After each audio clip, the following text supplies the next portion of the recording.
আপনাদেরকে আজকে একটা গ্রামীণ বাজারে নিয়ে আসলাম। এখন সকল বাজারেই তরকারি একটা সস্তা।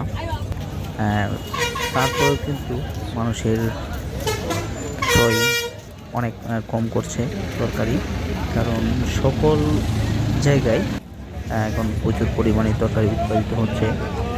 বিশেষ করে ভারতের সাথে সমস্যা হওয়ার পর, সম্পর্ক নষ্ট হওয়ার পর থেকে মানুষ তরকারি, সকল তরকারি, আলু পেঁয়াজ সহ সকল তরকারিতে কিন্তু মানুষ অনেক গুরুত্ব আরোপ করেছে, যার কারণে কিন্তু এখন আমরা আগের চেয়ে অনেক অনেক সস্তায় কিন্তু তরকারি পাচ্ছি। এখানে কপিকে এত সস্তা কোনোদিন হয়নি, অনেক দিন যাবৎ। এখন অনেকটাই কম বলা চলে। তারপরেও কিন্তু মানুষ এত কিনছে না, কারণ সকলেই তরকারি এখন চাষ করে, যার যদি প্রয়োজন যদি এখন মানুষ ক্রয় করে। কিন্তু প্রতি বছর এই সময় যে পরিমাণের দাম থাকে, এই বছর কিন্তু অনেকটাই কম। যেমন কপি 20 টাকা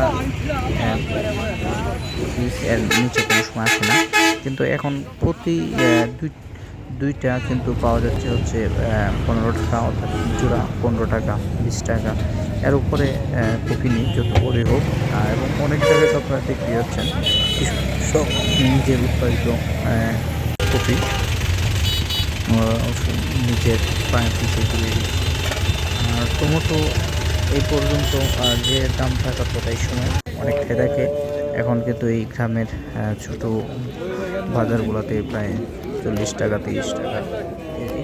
কপি তো অনেক, এই দেখতেছেন আপনারা, এই কপিগুলো কিন্তু প্রতি জোড়া 15 টাকা, অর্থাৎ 60 টাকা 50 পয়সা করে কিন্তু।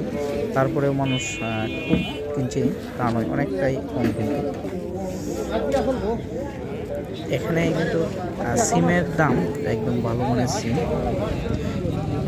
15 টাকা 20 টাকা, আর উপরে না। প্রতি বছর এই সময়টাই কিন্তু 30 টাকার নিচে, 40 টাকার নিচে পাওয়া যায় না। আলু দেশি আছে 40 টাকা, একদম ভালো মানে আলু। বেগুন 20 টাকা 25 টাকা।